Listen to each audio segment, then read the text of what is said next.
bringing you not one, not two, not three, not four, not five, 50 awesome Google Classroom tips from the Alice Keeler coming up live in just seconds.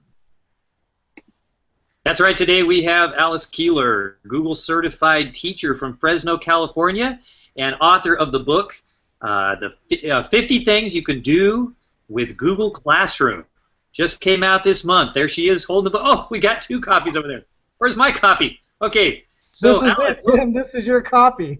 Oh, that's my copy. Okay. I'll send you a copy. Welcome to the show, Alice. Thank you for having me. So cool to have you on here, and we're not even going to debate today. That's the nice thing, you know. We always could. Yeah. Oh, I'm sure you'd like that very much. Why don't you go ahead and just get us started by letting our viewers know what your book is mainly about. Obviously, you know, the title makes it pretty obvious, but who would want to read your book? Great. The book is 50 Things You Can Do with Google Classroom, and obviously it's about Google Classroom, but really the focus is on what you can do with it and not necessarily how to use it. It's not a step-by-step how-to guide, although it definitely introduces you to how to get started and how to sign up. So who would be great for using this book is anyone who is getting started with Google Classroom or thinking about Google Classroom. It's a good introductory to what it's capable of. You know, the #1 compliment that we really get, besides the fact that the tips are really good, is this layout is just, it's so nicely, you can see in there we've got screenshots and the 50 things are organized just out really well. So it's really easy to take it in bite-sized chunks. So as you're just trying to ease into using Google Classroom and how to use it efficiently, this can really be a nice manual for you. So it really focuses for K-12 users, but even higher ed schools that have Google Apps for Education could benefit from it. And great. And can you get us started with maybe a couple of tips that you have, the reasons that we can use Google Classroom in our classroom? Yeah, absolutely. And you know, I have 50 tips here in the book, but this is certainly not exhaustive of all the things and ways that you can use Google Classroom. Google Classroom does Google Drive management, so all the awesome things that you can do with Google Docs and Google Drive just integrate in so nicely with Google Classroom, and it makes your life just so much easier to just get started and get rolling with students using digital tools. So my favorite tip for using Google Classroom is to give feedback faster. The best way to motivate kids and to help them to learn is the faster you can give feedback. And so when I assign work to students, I'm able to start giving them feedback before they've even submitted it. And so the whole process of how Google Classroom organizes student work and how it allows me to have access to it just allows me to give students feedback that much faster. Also, as students turn in work, it gives me a count. It's like shows how many students have turned it in and how many haven't. So I can really target those kids who are struggling, who maybe haven't turned it in because they didn't understand it, or who knows what reason they didn't turn it in. But I'm able to click on that number right in Google Classroom and figure out which students I need to go have a chat with and see if they need some more help. And hey, Alex, yeah, I need your help on that one. okay. So if I do like a form, so let's say I'm doing like a form with the kids, Yes. and I put the link in for the form, the kids have to go back and click that they finished the assignment, right? Or is there another way around that? No, and that's something that I really like is that I don't have to use Google Classroom only for digital assignments. I can ask the kids to go outside and play some sort of physical activity, and then they just come back into Google Classroom where I've listed the assignment to go outside or to fill out this Google form, and they click Mark as done. So they check it off. And so I ask them to provide evidence in a variety of ways. So with the Google form, the evidence is in the form, right? I know they had submitted it, their name is in the spreadsheet, so that's an easy way to do it. But if they're doing other digital tools, they take a screenshot, they turn that in, and then they can turn that in. Or they can write an explanation saying what they did and how they participated, and they use that to turn in as just a comment. Cool. Okay. What else? So my third tip is that you should always use Google Classroom all the time to get started. So all of your directions start in Google Classroom. All of your assignments start in Google Classroom because that's going to make life so nice when you have a sub, because we all know it's so much easier to just go to work sick than to have a sub, right? So instead, if your students are used to, they come in, they go on Google Classroom, and the directions are there, and it doesn't have to be a digital assignment. That's just where you're putting the directions of what to do. if that's what they're used to, when there's a sub, students are going to come in, they check Google Classroom, and they know what to do. There is no downtime. Students immediately start getting to work, and you do not lose a day of productivity just because you can't be in the classroom. Now, Alice, how could you do that in a classroom that's not one-to-one? Well, that's great, because even if I only have a couple of devices and students are BYOD, or even if I only have one classroom computer, we're just talking about pulling up what the assignments are that students can do it. Now, really, Google Classroom is not ideal for a situation where you only have one device, because what does Google Classroom allow you to do is to assign work and collect it, right? So, you know, trying to cycle kids in where they sign out and log in one at a time to turn in an assignment on one device would probably be a little more cumbersome than I wanted to. But even if I had 6 devices, that wouldn't be so bad, as that the students sign out and sign in and turn in their work right through Google Classroom. And especially if we're talking about just getting started with these are the directions, get ready to go, you only need one device for that. Right, and couldn't you just train your kids to have somebody that's responsible each morning to go to the computer, it's hooked up to the projector, pull up the assignment, and put it up on the screen, so if you're not there, it doesn't make any difference, right? It's all about classroom workflow, right? Whatever you do it often and do it repeatedly.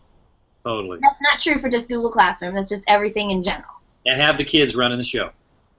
Of course. You like to dance often in my classroom. I love that. We like to celebrate the chupacabra and give out cat poop. What? Say what? I have a plastic cat that you put jelly beans in it. And when the kids do a good job, I'm like, good job, cat poop for you. And I go put it on their desk, and it poops out a jelly bean or 3. And they're so excited to get 1 jelly bean. It's like, yes! The kids make shirts. They're so excited about it. I just got cat poop. Hooray! That is awesome. Is that part of Google Classroom, though?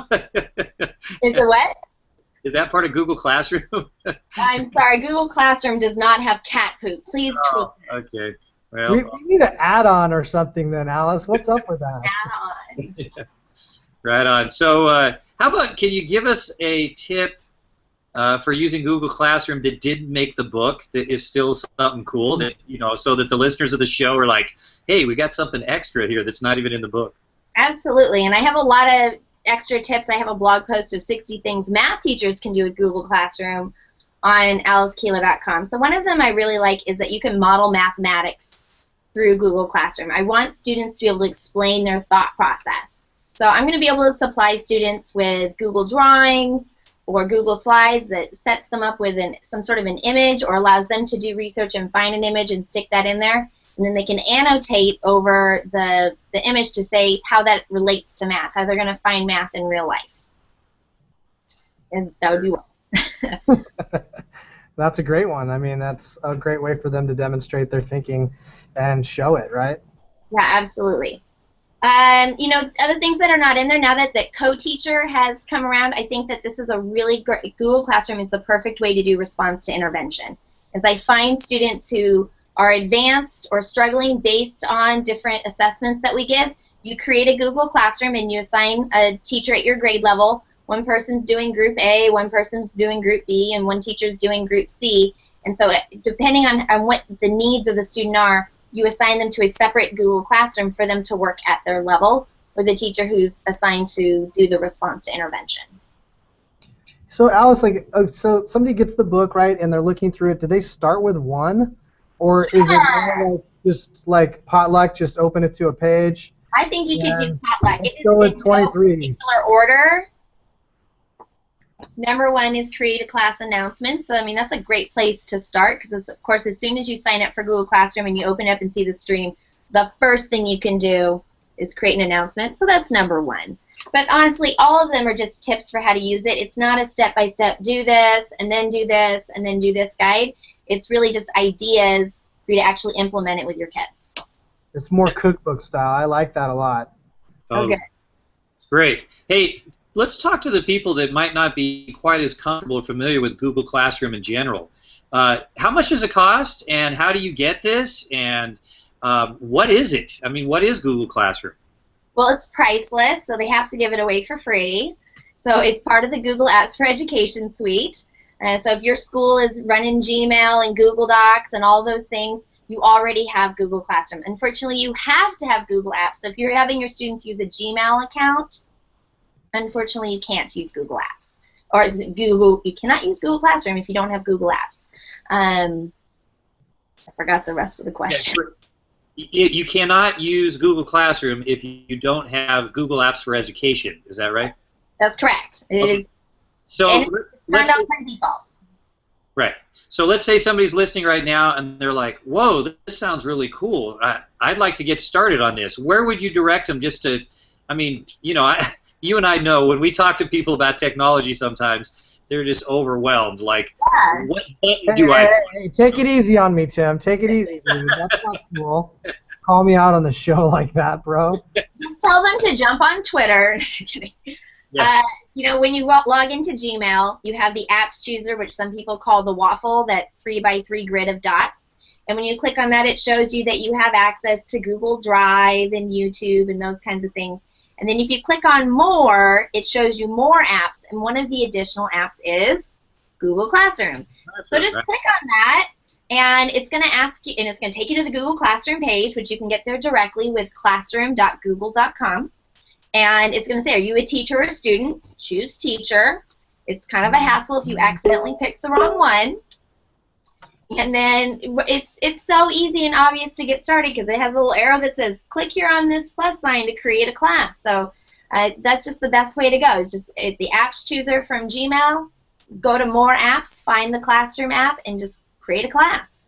And are you pretty confident that someone with a reasonable amount of technological competency could pick this up on their own and start learning how to use the actual app there?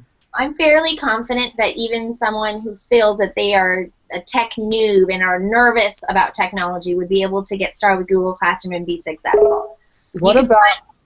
Alice, what about a guy who would actually debate you on whether an iPad or Chromebook's better or not? Would he be able to do it? No chance. No.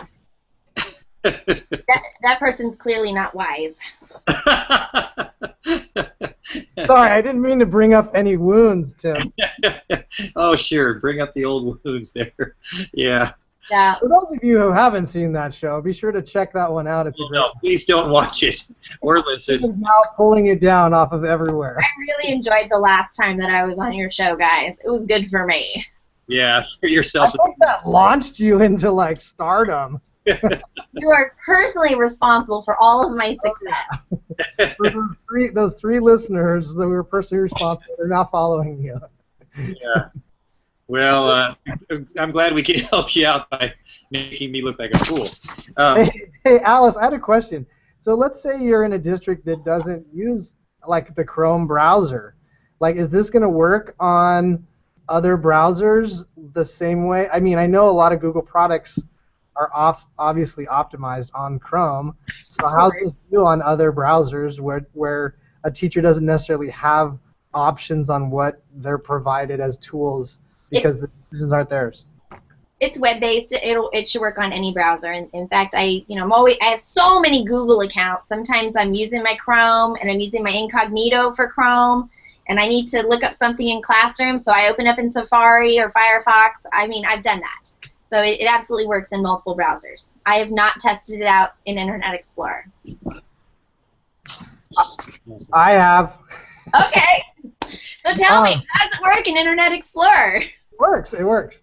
As would be expected. How many actual Google accounts do you have? And then the second follow-up question is, how many Twitter accounts do you have for other people? Those are all excellent questions. So I have my personal Gmail. I've got my professional Gmail. I have my Alice Keeler as a business email. I've got my Fresno State Google Apps account. I have my Boise State Google Apps account. I have a Google Apps account for training purposes. And then I have all the fake ones that I make just for fun. But we'll just go with 5, I think. And then Twitter, I made a fake one for Catlin Tucker. If you look up the Catlin Tucker seagull, that one was me. Nice. He did not like that. So how can it be fun to have a fake Google account? I'm just trying to figure that one out. Well, I'll start a project. I have an idea for I have an idea for a project, so I want a Gmail account to go with it. so that I can store Google Docs along with that project, and I can collaborate with people around it where we share a Gmail. Or if I want a special YouTube channel that's just for that project, I'll make a Gmail so that I can have the YouTube channel. No, that's not what I wanted to hear. I wanted to hear how you play tricks on people with it or something. Come on. Oh, I wouldn't embarrass people. That would be wrong. Oh, yeah, right. Stalk people. Oh, wait, what's that cardboard mask you have behind you? What in the world is that silly thing? Cardboard. Google Cardboard. Google Cardboard. Why are you laughing? That's real. It is, Tim. It's a real thing. It's Google Cardboard. Seriously, you don't know about this? No. So Google does virtual reality. So they have these Google Cardboard. They're $1. So you put your phone in there, and you have a Google Cardboard app, and now you are taking your kids on an adventure somewhere around the world. So at Google I/O recently, they released version 2 of Google Cardboard. It'd be lovely if someone would give me one. And a program called Expeditions, where the teacher is able to control the Google Cardboard for everyone in their class, and so together they go on a virtual field trip. Kind of cool. I just got a DM from Sergey. He said one's on its way. Perfect. Oh my. All right. Well, now it's time to play a little game. Okay. Yeah. We're going to call Alice. That's the name of the game. And so, Scott, why don't you tell our audience who Alice is going to be playing for today and what she is going to be playing for in terms of the winnings? Well, Tim, Ms. Alice Keeler will be competing for 2. Yes, 2. She can't just do 1. She does it over the top. So Brian Friedland in New Jersey and Adam Scalen? I'm sorry, Adam, from Milwaukee. Hey, maybe you know a couple of our friends up from the Wisconsin area. They're 8th grade teacher and a 10th.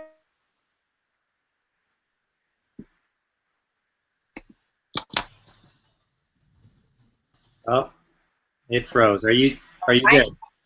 Are you there, Alice? I am here. Scott froze. Scott. I'll ask my own question. Back. Hey, listen, I'm using Chrome. What's up with that? Okay, you froze for a second. Can you tell us who? You already told us who Alice is playing for. That's where we left off. So. Gotcha. Adam and Brian will be awarded a free copy of Alice's new 50 Things You Can Do with Google Classroom book. You can find that at a retailer near you, mainly Amazon, right? Only Amazon. Yeah, they're near everybody. And Brian and Adam, cross your fingers and hope that somehow Alice, the Google Classroom expert, is able to pull off a win for you. That's right. She's got to answer 2 out of the 3 questions from our little game today correctly in order for these fine gentlemen to win a copy of her book. So, Alice, here's your first question. Now, Okay. my personal favorite famous Alice is Andy Davis. Do you know who Andy Davis is? No. Uh-oh. Well, Tim's aging himself. Yes, she's otherwise known as Alice, the live-in maid on the Brady Bunch. Brady Bunch. Brady Bunch. You ever seen the Brady Bunch? I have seen the Brady Bunch. You have. Okay. Did you know that her name was Alice, the maid on there? I did. I did know that her name was Alice. Okay, I know you're not that old. Actually, in doing research on this, I found out that there are many Alice Keelers on public record, but I'll have you know that you are the youngest Alice Keeler on public record. I think I'm the only living one. Yeah, I think it's because a bunch of them were like 148, so that was kind of weird. But all right, let's move this along. Okay. So the question is, what was Alice's last name on the TV show? Was it A? Hertzmeyer. Or was it B? Nelson. Or was it C? Keeler? It's B. That's it? You're just going to pick it that fast? Okay, well, the answer is actually... Yes, you are correct. It is Nelson. What did you say? I said Brian's one step closer, and Adam. And Adam. Okay. Brown. Here we go, Alice. Here's your next Wait, question. no, Brian Adam. Wait. Isn't that a Canadian singer, Brian Adam? Okay. Another of our favorite Alice's is Alice Cooper. Okay. Okay. The rock singer. You know who Alice Cooper is, right? Yes, with the eye makeup. And by the way, which one of these Alices were you named after? Anyway. I was named after my grandmother. Okay. I didn't know if it was. I was hoping it wasn't Alice Cooper. Anyway, can you spot the true little-known fact about the man that got famous from, wrapping the snake around him and going on stage and so on? So, which one of these is actually true about Alice Cooper? Is it A? Alice Cooper received an honorary PhD, Doctorate of Performing Arts degree from Grand Canyon University in Phoenix, Arizona, in May of 2004. Or is it B? While Cooper was playing at a stadium show in the 1970s, a huge fan threw a live chicken on stage. That's right. Cooper bit off the head of the chicken and drank its blood. Yeah. Or is it C? Alice wears a silver bracelet on his left wrist, which can only be removed with a key possessed solely by his mother, Bernie. All right, so your three choices, Alice. You have A, did he earn an honorary doctorate? Or B, did he bite the head off of a live chicken in a show? Or is it C, that he has a bracelet with a key owned only by his mother? So I want to feel like I heard that chicken thing was a rumor, so I'm going to go with A. Honorary doctorate. And Alice, you are correct. That's absolutely right. Yes. Yes, the biting the head off of the live chicken was a rumor. He actually, the true story is that somebody did throw a chicken on the stage, and he was getting rid of the chicken, and he's from Detroit, so he thought chickens could fly. So he threw the chicken up in the air, expecting the chicken just to fly out of the stadium, but it went down to the crowd where they ripped it to pieces and threw pieces of the chicken back on stage. Now, he didn't actually do anything to the chicken. So. Oh, that was beautiful. All right. That was depressing, Tim. I don't even know if I can go on anymore. Yeah, okay. Let's go with our last. Bye, Mom and Dad. See you, Mom and Dad. Our final question. Give it your best shot. No Googling. Come on. Let's see how much you know about the most famous Alice of all, Alice in Wonderland. All right. So which of these little-known facts about Alice in Wonderland is actually true? Is it A? Catherine Beaumont, who was the Disney voice of Alice, narrates the Alice in Wonderland ride at Disneyland. Or is it B? Disney's cartoon Alice in Wonderland was the only Disney animated film that was never re-released in theaters. Or is it C?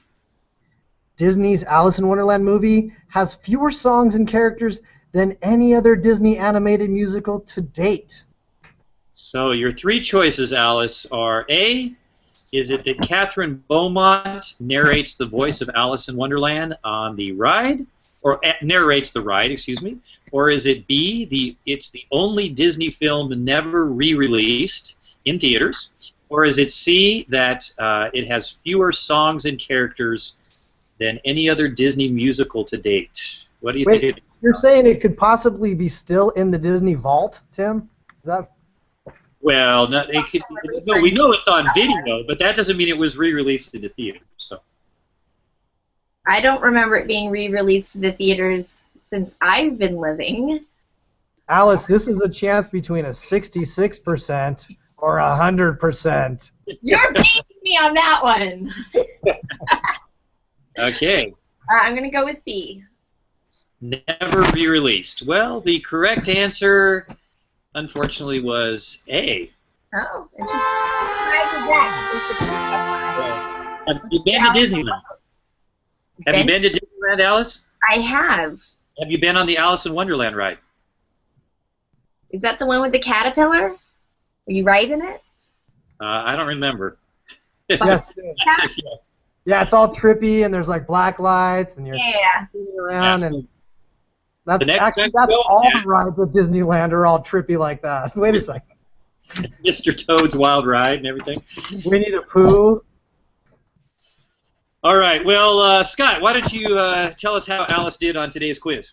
Alice, you got 2 out of 3 correct, and that's good enough to be a winner. Hooray! For Adam and Brian. Again, congratulations, Alice. You've won absolutely nothing. But Brian Adams of Milwaukee, New Jersey, you just won Alice Keeler's new 50 Things You Could Do with Google Classroom at a retailer named Amazon near you. Check it out. It's an awesome book. All right, so it's Adam Scanlon and Brian Friedlander, and so I have one for each. Awesome. Oh, by the way, I think it's Brian that's going to have to pick that up live from you, right, Alice? That's right. I'm going to be in New Jersey on June 14th, doing Coffee EDU. So, Brian, you should come hang out with us. 1 hour unconference style conversation with educators. Sounds cool. All right, so Alice, thanks so much for being a good sport and playing along with our little game here and dealing with all the grossness and everything. So we really appreciate you doing that and sharing all your great ideas from your book. How can your new fans connect with you in the future? Awesome. I'm on Twitter at Alice Keeler, and you can always find my blog, alicekeeler.com. And it's Keeler, all E's for the vowels in Keeler. Although I do own alicekeller.com also. Just in case. Just in case. You can email both. No, I can't email both, but both will take you to my website. Gotcha. Great. And we hope to have you on the show again soon. And thanks for watching. Thanks for having me. Hey, really fast. If you'd like to be a future Bedley I can't even say my own name. Oh my goodness. If you'd like to be a future Bedley Brothers show guest to have the guest play for you on an upcoming show, check our schedule at timbedley.com or follow us on Twitter, and then we'll let you know who's on the coming up shows. Tweet at them. Tweet at those guests coming up on the shows. Offer them bribes. Maybe you'll be lucky enough to be a winner like Brian and Adam. And definitely we're the winners today too, Alice, by having you on the show. So thanks again for coming on. And thanks for watching, Mom and Dad. Thanks for watching, Mom and Dad.